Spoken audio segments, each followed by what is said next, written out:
Hello everyone. आज जो topic हम पढ़ने वाले हैं यह है महाजनपद। काफ़ी ज़्यादा इम्पोर्टेंट ऐसा ये टॉपिक है और काफ़ी आसान भी है। सिर्फ इसमें कुछ वंश आने वाले हैं, उसको हमको देखना है। 7 वंश इसके अंदर हम पढ़ने वाले हैं। वैसे तो टोटल 16 महाजनपद थे, लेकिन 16 में से सबसे ज़्यादा इम्पोर्टेंट जो महाजनपद हमको पढ़ना है वो है मगध महाजनपद। ठीक है, तो अभी महाजनपद ये टॉपिक को हम शुरू करते हैं। एक एक स्लाइड को समझ में आ जाएगा। अब ये महाजन पदों का डिस्क्रिप्शन कहाँ कहाँ हमको मिलता है, तो कुछ ग्रंथ है, जैसे बुद्धिज्म में ग्रंथ है जिसका नाम है अंगुत्तर निकाय। तो इस अंगुत्तर निकाय में हमको जो महाजन पद है इसकी जानकारी मिलती है। वैसे ही एक जैन लिटरेचर है जिसका नाम है भगवती सूत्रा, जिसको भद्रबाहु ने लिखा था। ठीक है, अगर आपने जैनिज्म का मेरा वीडियो देखा होगा तो उसमें आपको ये पॉइंट पता होगा। ठीक है, देन अगर हम बात करते हैं ऋग्वेदा की, तो ऋग्वेदा के अंदर भी हमको, ऋग्वेदा यहाँ पर लिखा नहीं है, ऋग्वेदा के अंदर भी हमको महाजन पद के बारे में डिस्क्रिप्शन मिलता है। ऋग्वेदा सबसे प्रमाणित वेद है और उस वेदा में हमको महाजन पदों की जानकारी मिलती है। तो टोटल 16 महाजन पद थे और इस 16 में से सबसे ज्यादा इंपॉर्टेंट जो है वो है मगध महाजन पद। ठीक है, तो ये महाजन पद कब आए? वैसे तो यहाँ पर डेट लिखा है 600 BC, 600 ईसा पूर्व में बृहदत्त ने महाजन पदों की स्थापना किया था। लेकिन एग्जैक्टली अगर मैं आपको बता दूं तो जो महाभारत का समय था उसके बाद से ही भारत किस में डिवाइड हो गया था? महाजन पदों में डिवाइड हो गया था, दैट इज 16 महाजन पद। ठीक है, अब इसमें टोटल जो हम मगध महाजनपद देखने वाले हैं इसमें टोटल डायनेस्टीज होगी 7। ठीक है, 7 डायनेस्टीज रहेगी। उसका ट्रिक भी मैं आपको बता दूंगा। उसको आपको एक स्टेटमेंट याद रखना है। आपको स्टेटमेंट याद रखना है, ये वाला। यहां पर मैं लिखता हूं हसीन हसीन माशूका, हसीन माशूका के साथ। आगे कुछ मत सोचना, बस इतना ही याद रखिएगा। ठीक है, ह से हर्यंग डायनेस्टी, स से आएगा शिशुनाग डायनेस्टी, न से आएगा नंद डायनेस्टी, म से आएगा मौर्य डायनेस्टी, श से आएगा शुंग डायनेस्टी, बाद में क से आएगा कन्वर डायनेस्टी, इसको छोड़ देना, और इसके साथ आएगा सातवाहन डायनेस्टी। तो ऐसी टोटल 7 डायनेस्टीज यहाँ पर शासन करने वाली है। ठीक है, तो इसमें से सबसे पहली डायनेस्टी हम लोग देखते हैं, that is Haryanka dynasty. Haryanka वंश टाइम पीरियड रहेगा 544 BC से लेकर 412 BC तक। ठीक है, अब ये जो हर्यंक डायनेस्टी, इसके फाउंडर कौन थे? तो इसके फाउंडर थे बिंबिसार। बिंबिसार ने नियर अबाउट कहा जाता है कि इसने 500 शादियां किया था इस राजा ने, और इसको दहेज में शासन मिलते गया, राज्य मिलते गए, गांव मिलते गए, तो इसका शासन बढ़ते गया। इसके बचपन का नाम रहने वाला है स्टैनिक। हमने देखा है बिंबिसार राजगृह की स्थापना किया था। इसने राजगृह नाम की एक सिटी बसाया था और उसको उसी को अपनी राजधानी भी बनाया था, जो कि उस समय हर्यंक डायनेस्टी की राजधानी कहलाती थी। ठीक है, इसको गिरिव्रज राजगिरी या तो राजगृह भी कहते हैं। राजगृह भी आपको याद रखना है, यहाँ पर लिखा नहीं है लेकिन राजगृह भी है। ठीक है, राजगृह भी इसको कहा जाता है। कभी कभी ये नाम आ जाएगा, कभी राजगृह आ जाएगा, कभी कभी गिरिव्रज आ जाएगा। ठीक है, देन अभी बिंबिसार बुद्धा को भी मानता था और महावीर को भी मानता था, क्योंकि उस समय वो टाइम पीरियड ही वही था जिस समय बुद्धा के प्रवचन भी काफी ज्यादा फेमस हो गए थे और वर्धमान महावीर स्वामी के भी प्रवचन काफी ज्यादा फेमस हो गए थे। तो आपको एक क्वेश्चन मिलता है कि कौन सा राजा है जिसके समय वर्धमान भी थे और गौतम बुद्ध भी थे, कंटेम्प्रेरी समयकालीन कौन थे? तो वो क्वेश्चन आपको मिलेगा, तो उसका आंसर आप मारिएगा बिंबिसार। ठीक है, तो बिंबिसार ने एक घटना हमको इतिहास में मिलती है कि बिंबिसार ने क्या किया था। बिंबिसार ने इसका एक राजवैद्य जिसका नाम जीवक था, उस जीवक को उसने गौतम बुद्धा के पास भेजा था। अब उस समय गौतम बुद्धा जो थे वो यहाँ पर नहीं थे, राजगृह में नहीं थे, वो अवंती में थे। अवंती मतलब आज का उज्जैन। तो उस समय अवंती का राजा था जिसका नाम था प्रचोन। तो प्रचोन के दरबार में गौतम बुद्ध की सेवा में जीवक नाम के राजवैद्य को किसने भेजा था? तो बिंबिसार ने भेजा था। ये पॉइंट आपको याद रखना है, ये भी कई बार पूछा जाता है। ठीक है, देन आगे में हम बढ़ते हैं। ये तो हमने देख लिया पॉइंट कि अवंती की राजधानी, सॉरी, अवंती जो है उसको आज उज्जैन या तो उज्जैनी उस समय कहा जाता था। ठीक है, आगे में हम बढ़ते हैं। बिंबिसार ने गौतम बुद्धा के लिए एक विहार का निर्माण किया था, जो कि वर्षाकालीन विहार था। ऑब्वियस सी बात है ना, बारिश आएगी तो गौतम बुद्धा जो थे वो तो एसेटिक थे, है ना। एसेटिक होने के कारण वो तो भटकते रहते थे जंगलों में वगैरह, उनका कोई घर वगैरह था नहीं। तो बारिश से बचाव के लिए बिंबिसार ने गौतम बुद्धा के लिए एक विहार निर्माण कराया जिसका नाम क्या था, बेलुवन विहार। ठीक है, चलो इतने पॉइंट्स आपको याद रखने हैं। आगे में हम बढ़ते हैं। में बिंबिसार के बाद में बिंबिसार का लड़का आएगा जिसका नाम रहेगा अजात शत्रु। अब ये अजात शत्रु जो था, इसके बचपन का नाम आपको याद रखना है क्रोनिक। बिंबिसार का नाम था स्टेनिक, अजात शत्रु का नाम रहेगा क्रोनिक। अजात शत्रु ने क्या किया, इसने ऐसी घटना को अंजाम दिया जिससे पूरा इतिहास कलंकित हो गया। अजात शत्रु ने अपने ही फादर बिंबिसार की हत्या कर दिया। किसके लिए, तो गद्दी के लिए। ठीक है, अजात शत्रु ने अपने फादर को मार दिया और हर्यन डायनेस्टी का शासक बन गया। और ऐसा करने के लिए प्रेरित किसने किया था, तो इसका एक दोस्त था, अजात शत्रु का दोस्त था जिसका नाम था देवदत्त।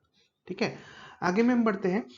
तो आपको एक चीज याद रखना है, हर्यंग डायनेस्टी जो हम पढ़ते हैं इसी को पितृहंता डायनेस्टी भी कहा जाता है। पितृहंता क्योंकि इसमें फादर को मारकर राजा बनने वाले दो लोग थे। ठीक है, आगे में हम देखेंगे अजात शत्रु का भी लड़का वही करेगा जो अजात शत्रु ने किया था, जैसी करनी वैसी भरनी वाला काम है ना। आगे में हम बढ़ते हैं। अभी अजात शत्रु था तो बहुत बहादुर, है ना।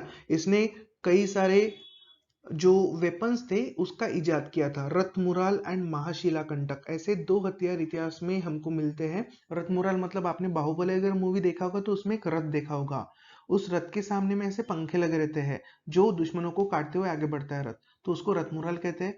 महाशिला कंटक ऐसा हथियार जो पत्थर को भी तोड़ दे, शिला को भी तोड़ दे, उसको महाशिला कंटक कहते थे। तो दीज वेपन्स इंट्रोड्यूस्ड बाय अजात शत्रु। ठीक है, काफी बहादुर भी ये था। अब अजात शत्रु ने स्तूप बनाया राजगृह में, एक बहुत बड़ा, ये भी बुद्धिज्म का एडहरेंट था, फॉलोअर था, ये भी बुद्धा को मानता था। और इसने बुद्धिस्ट काउंसिल भी अरेंज किया था। अगर आपने मेरा बुद्धिज्म का लेक्चर देखा होगा तो उस बुद्धिज्म में हमने बुद्धिस्ट काउंसिल्स देखा है। तो बुद्धिस्ट काउंसिल में सबसे पहली बुद्धिस्ट काउंसिल, पहली बुद्ध संगति हुई थी राजगृह में। किसके समय, तो अजात शत्रु के समय। जब ये राजा बना अजात शत्रु, तो राजा बनने के 8वें साल में उसने क्या किया था, उसने बुद्ध संगति नियोजित किया था, अरेंज किया था। ठीक है, आगे में हम बढ़ते हैं। अब अजात शत्रु का जो लड़का आएगा उसका नाम रहेगा उदयन, और ये उदयन भी वही काम करेगा जो अजात शत्रु ने किया था। ये क्या करेगा, उदयन अपने फादर को मार देगा, है ना। मतलब अजात शत्रु को किसने मारा, उदयन ने मारा, जो कि उदयन जो था वो अजात शत्रु का ही लड़का था। पितृहंता, थोड़ी देर पहले बताया था ना मैंने, पितृहंता, है ना। तो बिंबिसार को मारा अजात शत्रु ने, और अजात शत्रु को किसने मारा, उदयन ने। ठीक है, तो ही वॉज सेकंड रूलर वो killed his father to become ruler. Then आगे में हम बढ़ते हैं। उदयन ने राजधानी को चेंज किया। उदयन ने राजधानी रखा पाटलिपुत्र। पाटलिपुत्र मतलब आज का पटना। ठीक है, इसने क्या किया, जो सोम नदी और गंगा नदी जहां पर मिलती है उस जगह का नाम था पाटलिपुत्रा, तो उसी को उसने राजधानी बनाया और उस शहर को बसाया भी। पहले राजगृह थी, राजगृह से राजधानी अब चेंज हो गई है पाटलिपुत्रा में। ठीक है, पाटलिपुत्रा है ये, याद रखिएगा, पाटलिपुत्रा। ठीक है, देन आगे में हम बढ़ते हैं। उदयन के बाद फिर डायनेस्टी का जो रहने वाला है नागदशक, ये आखिरी है इसलिए आपको बस नाम याद रखना है। आगे बढ़ते हैं।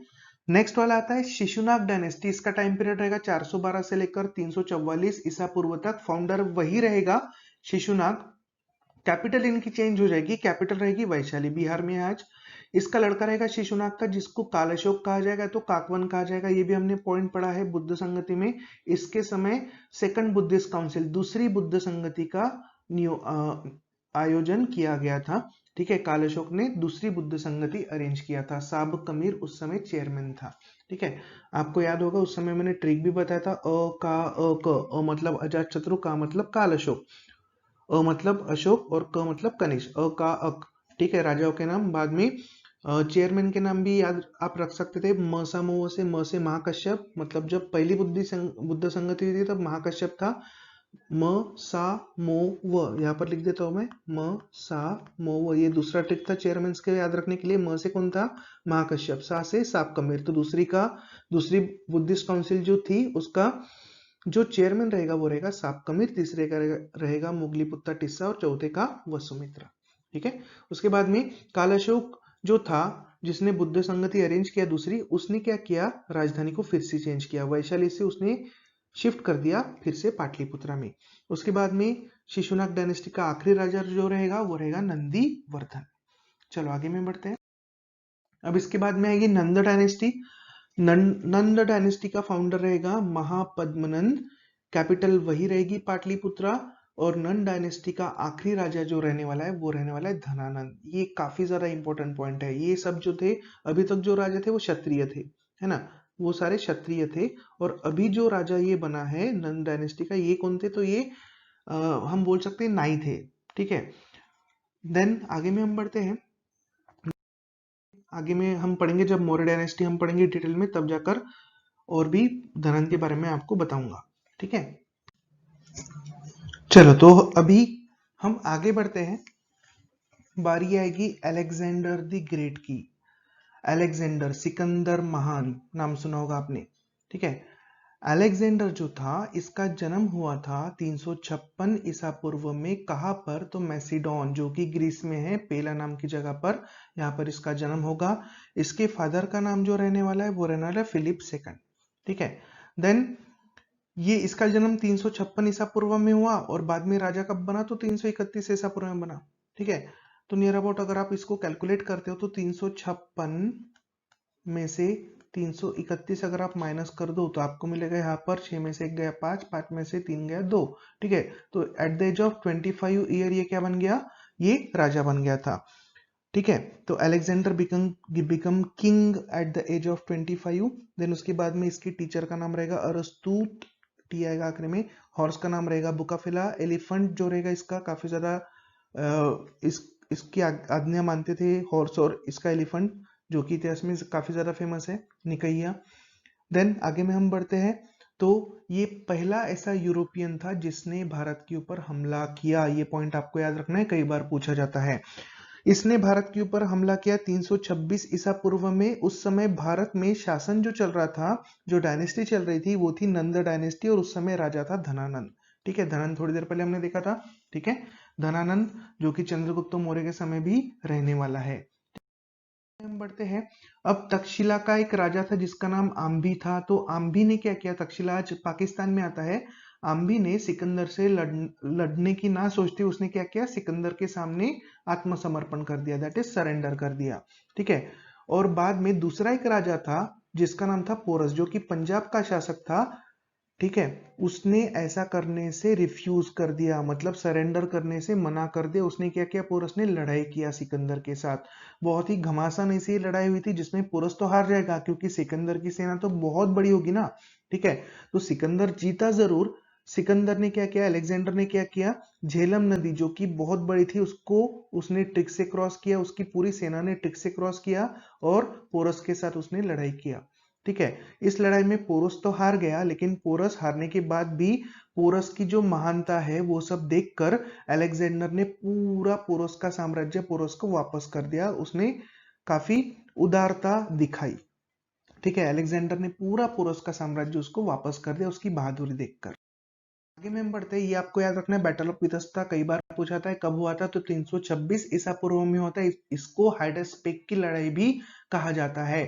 ये लड़ाई किस किस के बीच में हुई थी, अलेक्जेंडर और पोरस के बीच में, जिसकी इसके पहले हम बात कर रहे थे।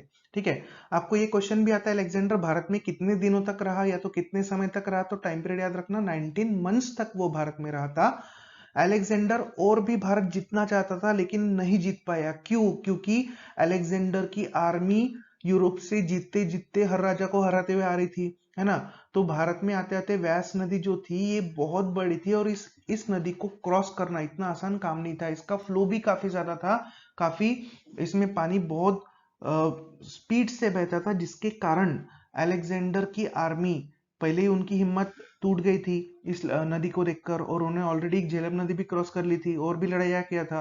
अब आगे वो भारत को नहीं जीत पाया क्योंकि व्यास नदी को क्रॉस नहीं कर पाया। उसकी आर्मी थक गई और उसकी आर्मी ने रिफ्यूज कर दिया इस नदी को क्रॉस करने से, व्यास नदी को क्रॉस करने से, और सिकंदर की सेना यहीं से यूरोप वापस लौटने लगी।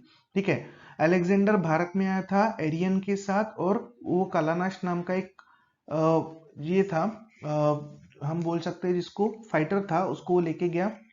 देन उसके बाद में अलेक्जेंडर की डेथ हो जाएगी 3 साल बाद। कब 3 साल बाद? तो 326 में भारत के ऊपर हमला किया, 326, 325, 324 और 323 में इसकी क्या हो जाएगी? डेथ हो जाएगी। तो इसकी डेथ कहाँ होने वाले? बेबीलोन इराक में। ये याद रखना, ये पॉइंट भी कई बार पूछा जाता है। चलो आगे बढ़ते हैं। अब इसके बाद में, हेलो एवरीवन, मेरा नाम है राहुल सोनोने और अभी जो हम स्लाइड देखने वाले हैं वो है मौर्य डायनेस्टी का स्लाइड। हमने इसके पहले महाजनपद पार्ट 1 देखा था और ये हमारा चल रहा है पार्ट 2। तो पार्ट 2 देखने से पहले आपको पार्ट 1 देखना पड़ेगा, तब जाकर आपको थोड़ा बहुत समझ में आएगा। वैसे कोई लिंक है नहीं, बट हम टॉपिक ही वही पढ़ रहे हैं महाजनपद, तो उसका ही सेकंड पार्ट रहेगा। ठीक है, चलो तो देखते हैं। मौर्य डायनेस्टी काफी ज्यादा फेमस ये डायनेस्टी है, मौर्य वंश जिसको कहा जाता है। इसका टाइम पीरियड भी आपको याद रखना है, 322 ईसा पूर्व से लेकर 184 ईसा पूर्व तक ये चला था। फाउंडर कौन थे? तो फाउंडर थे Chandragupta Maurya. Chandragupta Maurya was founder of Maurya dynasty and capital was Pataliputra. देखो, ज्यादातर महाजनपद में, मगध महाजनपद में ज्यादातर राजाओं की राजधानी पाटलिपुत्र थी, तो पाटलिपुत्र आप छोड़ देना। जिनकी पाटलिपुत्र राजधानी नहीं थी उनकी याद रखना, जैसे बिंबिसार की राजगृह थी, शिशुनाग की वैशाली थी, है ना, ऐसे आप याद रखिएगा। ठीक है, पाटलिपुत्र मतलब पटना। अब ये मौर्य डायनेस्टी की शुरुआत चंद्रगुप्त मौर्य ने किया, तो किसकी मदद से? तो ऑब्वियस सी बात है, एक नाम आपने सुना होगा, चाणक्य। ठीक है, चाणक्य जो थे ये टीचर थे चंद्रगुप्त मौर्य के, और इन्हीं की मदद से जो धनानंद था, नंद डायनेस्टी का आखिरी राजा, हमने देखा है धनानंद को हराया चंद्रगुप्त मौर्य ने और एक नई डायनेस्टी शुरू किया, दैट इज मौर्य डायनेस्टी। ठीक है, तो ये चंद्रगुप्त मौर्य और चाणक्य, इनकी भेंट कहाँ हुई थी? तो इनकी भेंट हुई थी तक्षशिला में। तक्षशिला उस समय काफी बड़ी एक यूनिवर्सिटी थी जहां पर स्टूडेंट्स पढ़ने जाते थे। तो चंद्रगुप्त मौर्य वो स्टूडेंट ऑफ चाणक्य और इनकी मुलाकात होगी, और चंद्रगुप्त मौर्य का हुनर देखकर चाणक्य आगे में उसको बढ़ाएगा, कई सारी कलाएं सिखाएगा। ठीक है, अब चाणक्य के बारे में हम लोग देखते हैं, तो चाणक्य के और दो नाम आपको याद रखना है, विष्णुगुप्त या तो कौटिल्य या तो चाणक्य, एक ही नाम है। इन्होंने एक बुक लिखा है जिसका नाम है अर्थशास्त्र, जो कि पॉलिटिक्स से रिलेटेड है, ना कि इकोनॉमिक्स से। और ये बुक का डिस्क्रिप्शन, इस बुक में हमको इतिहास पूरा हमको मिलता है। जो भी आज भी ये बुक अवेलेबल है, इसमें काफी सारा उस समय का जो इतिहास है वो हमको पता चलता है। साथ साथ में अर्थशास्त्र में विवरण है वेदों का। तो चौथा जो वेद है, देखो 4 वेद है, ऋग्वेद, सामवेद, यजुर्वेद और अथर्ववेद। तो जो अथर्ववेद है, ये अथर्ववेद के बारे में जानकारी हमको मिलती है अर्थशास्त्र में। ठीक है, चलो आगे बढ़ते हैं। अब ये जो चंद्रगुप्त मौर्य था, इसने 3 शादियां किया था। उसमें ये शादी इंपॉर्टेंट है हेलेना के साथ। हेलेना है, हेलेना कौन थी? हेलेना सेलूकस निकांटर की लड़की थी।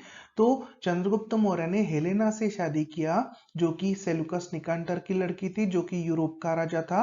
कब किया शादी? तो 305 बीसी में, 305 ईसा पूर्व में। कैसे? तो देखो, चंद्रगुप्त मौर्य ने हेलेना को देखा, चंद्रगुप्त मौर्य अट्रैक्ट हो गया हेलेना की तरफ।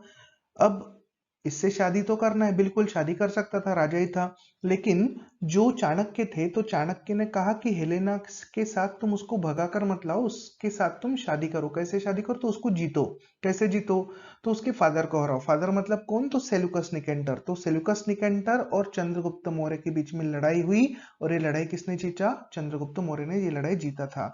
और लड़ाई जीतने के बाद अब हारने वाली पार्टी जीतने वाली पार्टी को क्या करता है? संधि होती है ना इनके बीच में, है ना, जो चाहिए वो दे देगा। तो सेल्यूकस निकेंटर हार गया था, तो चंद्रगुप्त मौर्य ने डिमांड रखा कि मुझे क्या करना है? हेलेना से शादी करना है। और सेल्यूकस निकेंटर ने हेलेना की शादी किसके साथ कर दिया? चंद्रगुप्त मौर्य के साथ। ठीक है, अब ये सेल्यूकस निकेंटर जब राजा नहीं था तब कौन था? तो सेल्यूकस निकेंटर जब राजा नहीं था तब वो अलेक्जेंडर मतलब सिकंदर का कौन था? तो एम्बेसडर था, या तो राजदूत था, या तो एनवी था।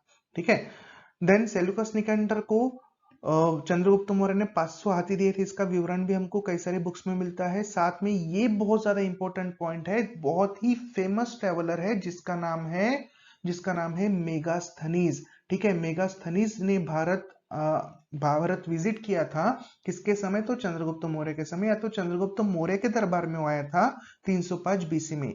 और ये मेगास्थनीज कौन था? तो मेगास्थनीज जो था ये सेलुकस निकांटर का राजदूत था। सेलुकस निकांटर क्या बन गया? अभी राजा बन गया ना यूरोप का सिकंदर के मरने के बाद। तो सेलुकस निकांटर अपना कौन बनेगा? राजदूत। और सेलुकस निकांटर का राजदूत कौन था? तो मेगास्थनीज, जो कौन था? पहला यूरोपियन जो भारत में आया था। किसके समय? तो चंद्रगुप्त मौर्य के समय। और कब आया था? तो 305 बीसी में आया था। ये पॉइंट आपको याद रखना है। आगे में हम बढ़ते हैं। मेगास्थनीज का एक बहुत फेमस बुक है जिसका नाम है, ठीक है, इंडिका। ये आपको याद रखना है, ये कई सारे रेलवेज के एग्जाम में खास करके पूछा जाता है। साथ में एक बुक है, ठीक है, जिसका नाम है मुद्रा राक्षस और देवी चंद्रगुप्तम। दो बुक है, मुद्रा राक्षस और देवी चंद्रगुप्तम, जो कि विशाखा दत्त ने लिखा है। विशाखा दत्त जो था ये चंद्रगुप्त मौर्य के दरबार में आमात्य के पद पर था, दैट इज इकोनॉमिकल मिनिस्टर जो होता है, जैसे आज हमारा वित्त मंत्री होता है ना, वैसा वहां पर विशाखा दत्त उस पद पर था, जिसको आमात्य कहते थे। तो विशाखा दत्त ने हमेशा चंद्रगुप्त मौर्य को मारने की साजिशें किया, लेकिन हर बार वो फेल हुआ। क्यों? क्योंकि चाणक्य को किसी ना किसी तरह से जो गुप्तचर होते थे चाणक्य के, उनके थ्रू पता चल जाता था और हमेशा चाणक्य चंद्रगुप्त मौर्य को बचा लेता था। आखिर में परेशान हो गया विशाखा दत्त और इसने क्या किया? चंद्रगुप्त मौर्य का सारा साम्राज्य छोड़ के ये निकल गया। ठीक है, अब ये विशाखा दत्त की जो किताबें हैं, मुद्रा राक्षस है या तो देवी चंद्रगुप्तम है, इसमें हमको चंद्रगुप्त ये वर्णन नहीं मिलता है, हमको चंद्रगुप्त मौर्य का एक्चुअल नाम मिलता है वृषल। तो जहां जहां वृषल है वो किसको डिनोट कर रहा है? चंद्रगुप्त मौर्य का। तो ये भी क्वेश्चन आता है कि वृषल मतलब इतिहास में किसको जाना जाता है? तो किसको जाना जाता है? चंद्रगुप्त मौर्य को जाना जाता है। उसके बाद में ये पॉइंट आपको याद रखना है, पुष्यगुप्त जो था ये सौराष्ट्र जो था वहां का, हम बोल सकते हैं सौराष्ट्र, ये गवर्नर था। और ये जो था पुष्यगुप्त, इसने क्या किया था? सुदर्शन झील का निर्माण किया था। सुदर्शन झील मतलब क्या? तो सुदर्शन झील मतलब एक बहुत बड़ा ऐसा एक जहां पर पानी वगैरह स्टोर होता है, झील आपने सुना होगा, वो जो कि पटना में बना हुआ है, उसका निर्माण करने वाले पुष्यगुप्त था। तो चंद्रगुप्त मौर्य ने पुष्यगुप्त को ऑर्डर किया और उसने पुष्यगुप्त ने एक झील बनाया था पाटलिपुत्रा में, ठीक है, जिसका नाम सुदर्शन झील है। आपको याद रखना है, सुदर्शन झील, सुदर्शन झील, ठीक है। तो ये सुदर्शन झील जो थी, इसका निर्माण करने वाला कौन था? पुष्यगुप्त था। और किसके कहने पर? तो चंद्रगुप्त मौर्य के कहने पर, ठीक है, चंद्रगुप्त मौर्य के कहने पर इसने बनाया था। ठीक है, आगे में बढ़ते हैं। चंद्रगुप्त मौर्य ने अपने जीवन का आखिरी समय जैनिज्म का शिक्षा लेने में बिताया, ठीक है। और ज्ञान किससे प्राप्त किया उसने जैनिज्म का? तो जैन गुरु थे उस समय भद्रबाहु, जिन्होंने काफी सारी बुक भी लिखा है, तो उनसे चंद्रगुप्त मौर्य ने जैनिज्म धर्म एक्सेप्ट किया। तो आपको याद रखना है चंद्रगुप्त मौर्य किस धर्म को मानता था? तो ना तो हिंदुइज्म ना तो बुद्धिज्म, कौन सा धर्म रहेगा? जैनिज्म। चंद्रगुप्त मौर्य की डेथ कैसे हुई? तो चंद्रगुप्त मौर्य ने क्या किया? उपवास किया। उपवास जिसको हम बोलते हैं ना, तो कंटिन्यूस उपवास किया। जैन धर्म में एक रिचुअल होता है, वो उन्होंने परफॉर्म किया। कंटिन्यूस बिना खाए बिना पिए वो रहे और उनकी डेथ हो गई, ठीक है। इसी तरह से जैन धर्म में डेथ होती है, जो जैन साधु वगैरह होते हैं, इसी तरह से उनकी डेथ होती है, तो एक रिचुअल है। तो चंद्रगुप्त मौर्य जो है, इनकी डेथ कहाँ हुई थी? तो जगह का नाम याद रखना है, श्रवण बेलगोला। श्रवण बेलगोला कहाँ पर है? कर्नाटक में है, ठीक है, कर्नाटक में, जो कि चंद्रगिरी पहाड़ियों के पास बसा हुआ है, ठीक है। देन उसके बाद में गोमतेश्वर की प्रतिमा बहुत फेमस है, जो कि श्रवणबेलगोला में है, और ये प्रतिमा चामुंडिया ने बनाई थी, याद रखना है, चामुंडिया ने बनाई थी। बाद में चंद्रगुप्त मौर्य ने साउथ जो इंडिया है उसको भी जीता था, तो उसका डिस्क्रिप्शन हमको दो तमिल किताबों में मिलता है, जिसका नाम है एहनामुरु एंड मुरनानुरु, एहनामुरु एंड मुरनानुरु, याद रखिएगा। उसके बाद में चंद्रगुप्त मौर्य की वाइफ की बात करेंगे तो वो हेलेना तो हो गई, सेलुकस निकेंडर की लड़की। साथ में धुरधरा, धुरधरा चंद्रगुप्त मौर्य की पहली वाइफ थी, जो इसके मामा की लड़की थी। दूसरी वाइफ थी नंदिनी, नंदिनी जो कि धनानंद की लड़की थी। और तीसरी शादी हेलेना के साथ, जो कि सेलुकस निकेंटर की लड़की थी। तो 3 वाइफ आपको चंद्रगुप्त मौर्य की याद रखनी है।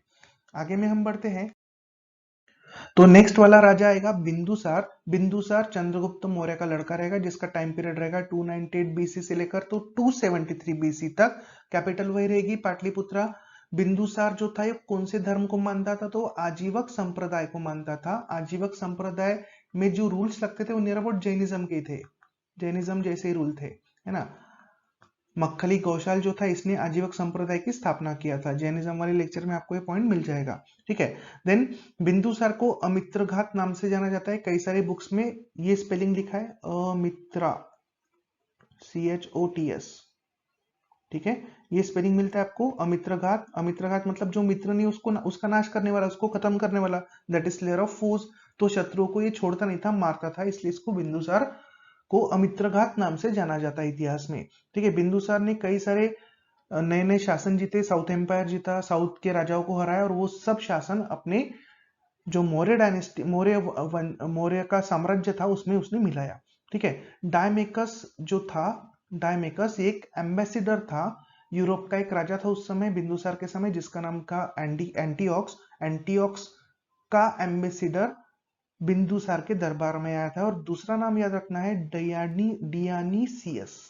डियानीसियस ये भी एम्बेसिडर था। किसका एम्बेसिडर था? तो ये फिलाडेल्फिया टालमी द्वितीय इसका एम्बेसिडर था। तो यूरोपियंस भारत यूरोपियंस के संबंध चंद्रगुप्त मौर्य के समय भारत में जुड़ गए थे, तो उसके कारण बिंदुसार जो था इसके दरबार में भी काफी सारे यूरोपियन किंग के, राजाओं के जो राजदूत थे वो आते थे, ठीक है। और जब हम बात करेंगे अशोका की, तो अशोका बिंदुसार का एक लड़का था। वैसे तो बिंदुसार के बहुत लड़के थे, उसमें से एक था अशोका। तो जब बिंदुसार राजा था तब अशोका कौन था? तो गवर्नर था। कहाँ का गवर्नर था? अवंती, उज्जैन जिसको हम बोलते हैं। तो जब बिंदुसार राजा था तब अशोक गवर्नर था। कहाँ का? तो अवंती का, ठीक है। अशोका की बात करेंगे, 273 BC से लेकर 232 BC तक का टाइम पीरियड अशोका का रहेगा। अशोका के फादर का नाम बिंदुसार रहेगा। बिंदुसार के तो बहुत सारे लड़के रहेंगे, नियर अबाउट 101 लड़के रहेंगे, है ना। मदर का नाम रहेगा शुभद्रांगी, वाइफ का नाम रहेगा कारुवाकी, सन का नाम रहेगा महेंद्रा, डॉटर का नाम रहेगा संघमित्रा। ये दोनों को आपको स्पेशली याद रखना है क्योंकि श्रीलंका में गए थे बुद्धिज्म का प्रचार प्रसार करने के लिए, ठीक है। देन कैपिटल वही पाटलिपुत्रा। टीचर का नाम रहेगा उपगुप्त। उपगुप्त जो थे इनसे अशोका ने बुद्धिज्म के लेसन, ठीक है। आगे में हम बढ़ते हैं। निग्रोध के प्रवचन सुनकर अशोका जो था वो बुद्धिज्म की तरफ अट्रैक्ट हुआ था, ठीक है। देन उसके बाद में बुद्धिज्म का प्रचार प्रसार करने के लिए महेंद्रा और संघमित्रा, महेंद्रा लड़का था अशोका का, संघमित्रा लड़की थी, इसको अशोका ने कहा भेजा था? श्रीलंका में भेजा था। ये पॉइंट बहुत ज्यादा इंपॉर्टेंट है। उसके बाद में अशोका का कोरोनेशन 273 BC यहाँ पर लिखा है, पाटलिपुत्रा में हुआ था। 273 में वो खुद होकर राजा बना, लेकिन उसका एक्चुअल कोरोनेशन हुआ था 269 BC में, क्योंकि जबरदस्ती वाला राजा था। इसने सारे अपने 99 ब्रदर्स को मार दिया और खुद राजा बन गया, है ना। बड़ा भाई जो था उसका नाम सुमंत था, तो सुमंत राजा बनने वाला था, लेकिन ये भाई भाई दुश्मन थे। सुमंत और अशोका का कभी नहीं जमा। बिंदुसार जो थे वो हमेशा सुमंत को प्रायोरिटी देते थे, उसी को लाड प्यार करते थे, अशोका को बिल्कुल दूर रखते थे। इसके कारण अशोका को काफी ज्यादा गुस्सा आया, और काफी ज्यादा गुस्से वाला भी ये राजा था। तो इसने क्या किया? अशोका ने अपने 99 ब्रदर्स को मार दिया। इसके लिए राधागुप्त नाम के एक मंत्री की भी मदद लिया गया था, ठीक है। तो 269 BC में एक्चुअल राजा बना अशोका, और उसके बाद में 261 BC में राजा बनने के नियर अबाउट 9 साल बाद अशोका ने हमला किया। कहां पर? कलिंग के ऊपर। कलिंग मतलब आज का उड़ीसा, ठीक है। वहां का राजा था नंदराज। तो नंदराज को क्या किया? नंदराज को अशोका ने हरा दिया, जो कि कलिंगा का राजा था, ठीक है। उस समय कलिंग की राजधानी थी तोसली। तो यहाँ पर अशोका हमला करेगा और काफी लाखों लोगों को मार देगा, और लाखों लोगों को मारने के बाद फिर अशोका को बहुत ज्यादा पछतावा होगा वो सब लाशें वगैरह देखकर। और पछतावा होने के बाद फिर वो डिसाइड करेगा कि आगे में फ्यूचर में कभी भी वो लड़ाई नहीं करेगा। तो लड़ाई ना करने के नहीं करेगा और शांति स्थापित करेगा। तो उसके लिए उसने क्या किया था? अशोका ने बुद्धिज्म की शिक्षा दीक्षा लिया। तो उपगुप्त से हमने ये पॉइंट देख लिया है, ठीक है।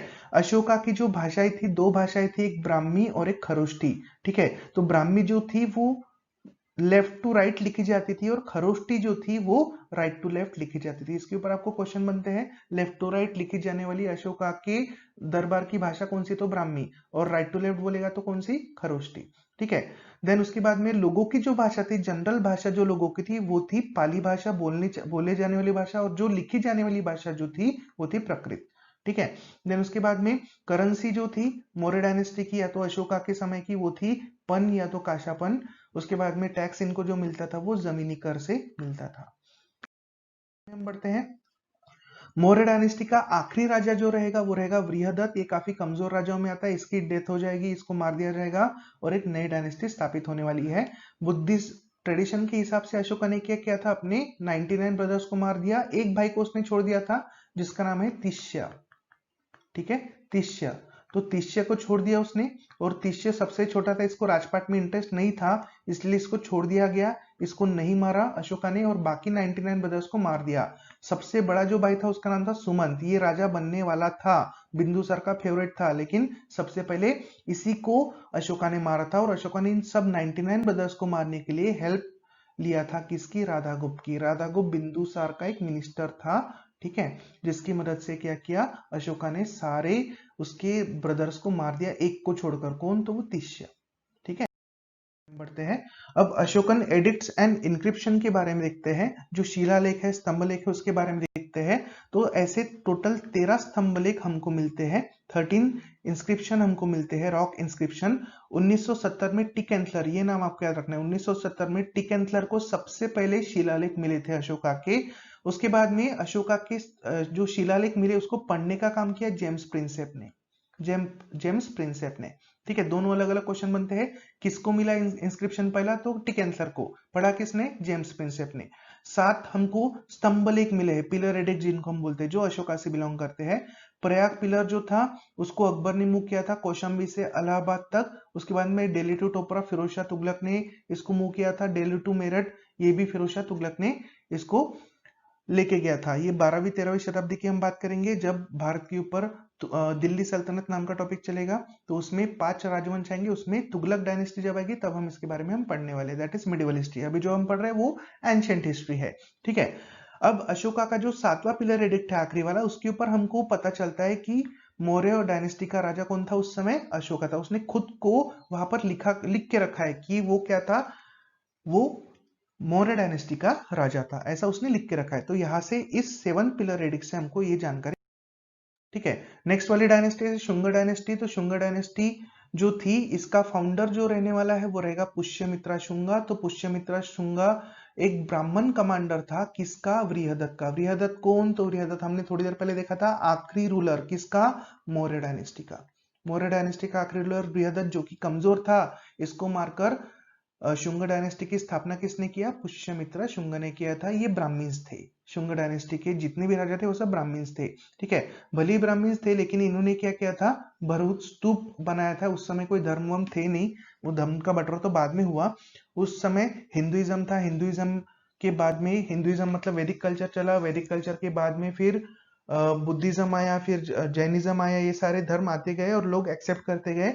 लेकिन जो रूट है वो वैदिक कल्चर ही था, वहीं से सारे चीजें आई है। बुद्धिज्म की अगर हम बात करते हैं तो गौतम बुद्धा भी 75th ये थे, जनरेशन थी किसकी, तो कुश की। कुश कौन थे, तो राम के लड़के, भगवान राम जो थे उनके लड़के कुश, और कुश की 75th जो जनरेशन है वो गौतम बुद्धा कहलाते हैं। ठीक है, तो गौतम बुद्धा क्षत्रिय थे, बाद में उन्होंने बुद्धिज्म रिलीजन नया वाला धर्म बनाया और उसके बाद में लोग उसको फॉलो करने लगे। तो उस समय तो कोई धर्म थे नहीं, जिसको जो लगा वो लोग मानते थे। धर्म मतलब उस समय जीवन जीने की कला थी। ठीक है, कोई सेक्ट नहीं था, ठीक है, पंथ वगैरह नहीं था उस समय। चलो आगे हम बढ़ते हैं। तो पुष्यमित्र शुंगा जो था, ये भले ही हिंदुइज्म का फॉलोअर था, लेकिन इसने क्या किया था, एक बुद्ध स्तूप का निर्माण किया था, जिसको बरहुत स्तूप कहा जाता है। पुष्यमित्र के बाद में अग्निमित्र आया। अग्निमित्र काफी ज्यादा फेमस राजा है, ठीक है, जिसका डिस्क्रिप्शन हमको मिलता है मालविका अग्निमित्र में। मालविका अग्निमित्र में एक नाटक है जिसको लिखा है कालिदास ने। तो कालिदास का ये बुक नहीं है, ये ड्रामा है, आपको याद रखना है। और इसके अंदर एज ए हीरो किसको दिखाया गया है, अग्निमित्रा को।